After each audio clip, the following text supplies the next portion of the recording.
देखिए आज का आपका टॉपिक है इंडियन कॉन्स्टिट्यूशन। और इंडियन कॉन्स्टिट्यूशन का एक इम्पोर्टेंट पार्ट है भारतीय संसद। देखिए भारतीय संसद से संबंधित काफ़ी क्वेश्चंस एग्जाम्स में पूछे जाते हैं और काफ़ी क्वेश्चंस एग्जाम्स में पूछे जाते हैं और उन्हीं को ध्यान में रखते हुए मैं कुछ इम्पोर्टेंट क्वेश्चंस और टॉप पॉइंट लेकर आई हूँ और इम्पोर्टेंट फैक्ट लेकर आई हूँ जो किसी भी एग्ज़ाम के पॉइंट ऑफ व्यू से मोस्ट इम्पोर्टेंट रहेंगे।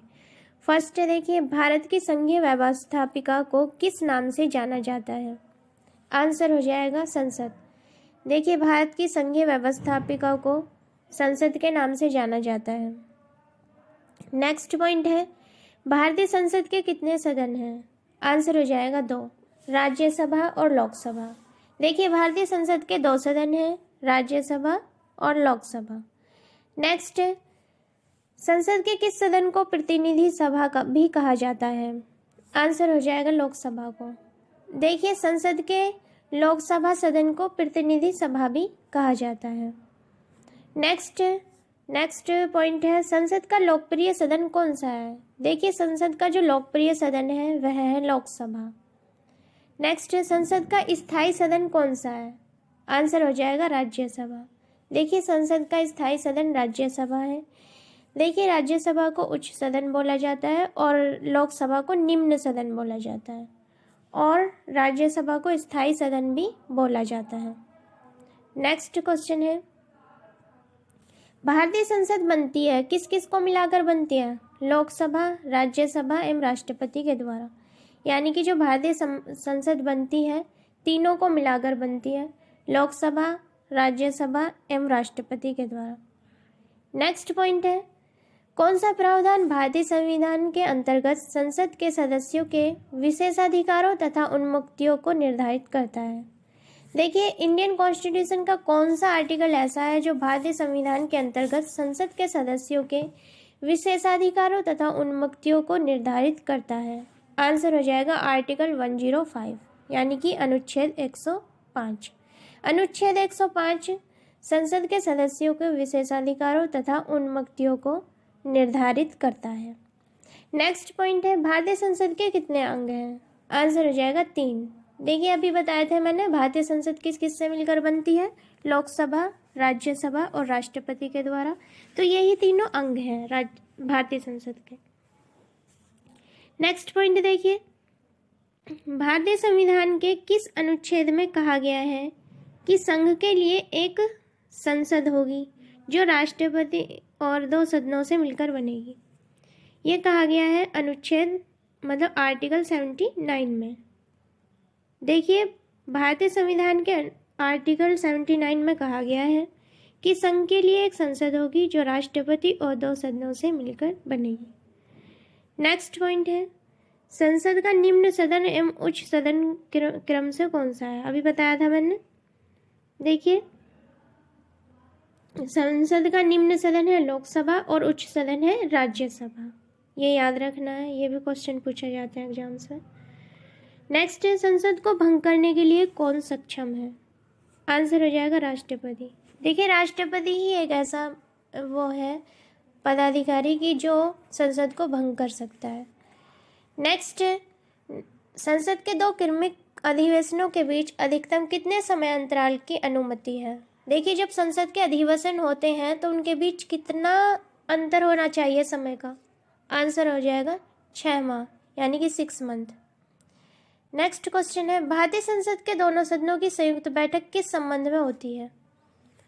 आंसर हो जाएगा साधारण विधेयक के।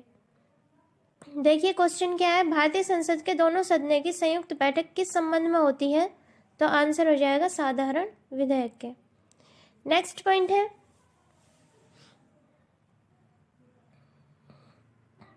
साधारण विधेयक से संबंधित गतिरोध को दूर करने के लिए संसद के दोनों सदनों की संयुक्त बैठक कौन बुलाता है? देखिए साधारण विधेयक से संबंधित गतिरोध को दूर करने के लिए संसद के दोनों सदनों की संयुक्त बैठक राष्ट्रपति बुलाता है। नेक्स्ट पॉइंट है, लोकसभा व राज्यसभा की संयुक्त बैठकें कब होती हैं? आंसर हो जाएगा लोकसभा एवं राज्यसभा में मतभेद होने पर। देखिए लोकसभा व राज्यसभा की संयुक्त बैठकें लोकसभा एवं राज्यसभा में मतभेद होने पर होती है। नेक्स्ट, संसद के दोनों सदनों के साथ साथ बैठने पर क्या होता है? आंसर हो जाएगा एक बिल जिस पर दोनों सदन सहमत ना हो उस पर विचार करना और पास होना।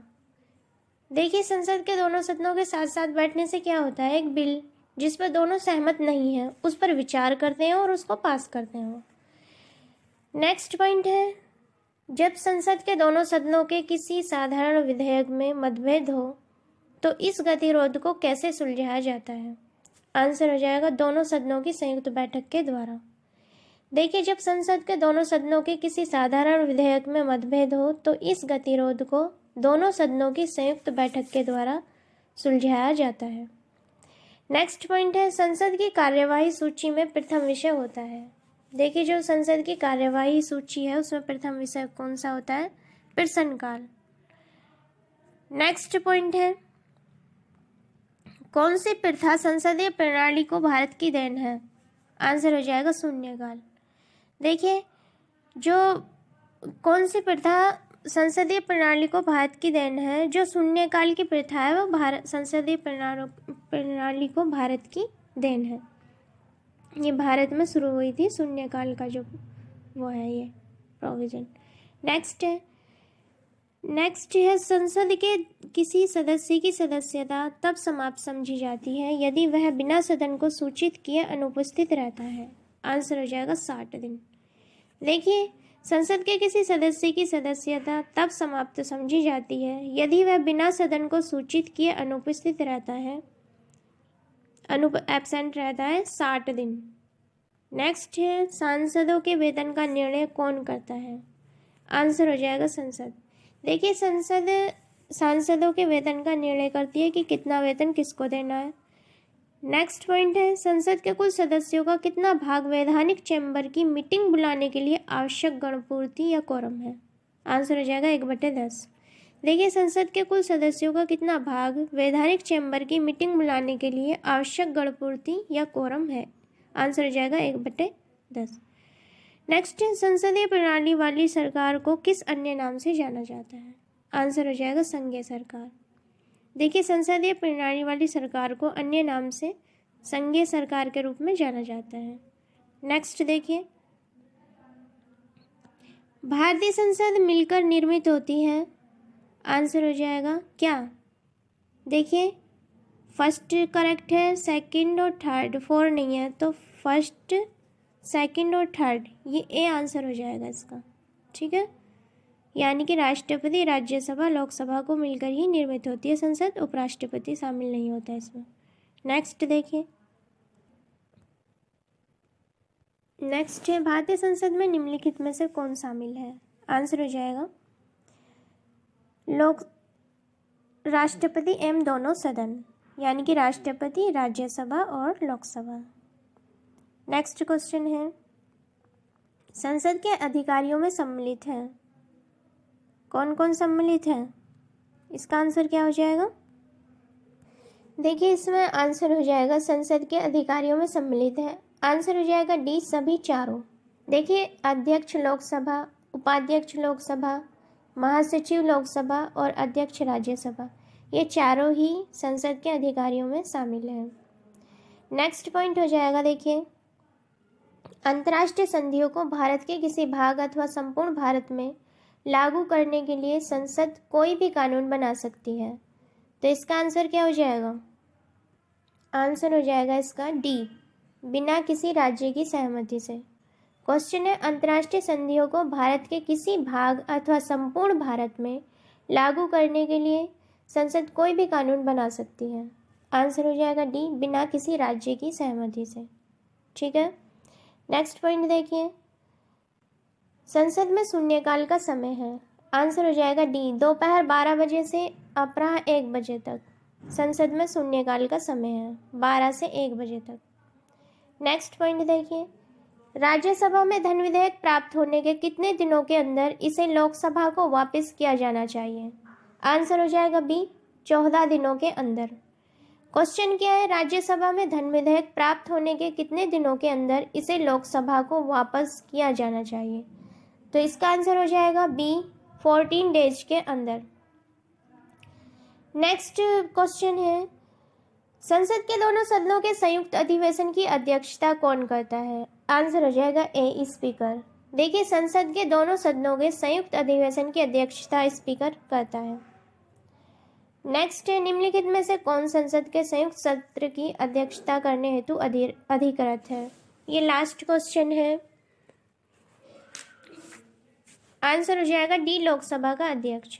क्वेश्चन क्या है, निम्नलिखित में से कौन संसद के संयुक्त सत्र की अध्यक्षता करने हेतु अधिकृत है? तो आंसर हो जाएगा डी, लोकसभा का अध्यक्ष। ये थे मोस्ट इम्पोर्टेंट क्वेश्चन। किससे रिलेटेड? इंडियन पार्लियामेंट से रिलेटेड। और इंडियन पॉलिटी या इंडियन कॉन्स्टिट्यूशन का एक इम्पोर्टेंट पार्ट है, इससे संबंधित क्वेश्चन एग्जाम से पूछे जाते हैं। तो आज के लिए इतना ही, मिलते हैं नेक्स्ट वीडियो में नेक्स्ट टॉपिक के साथ। Thank you everyone.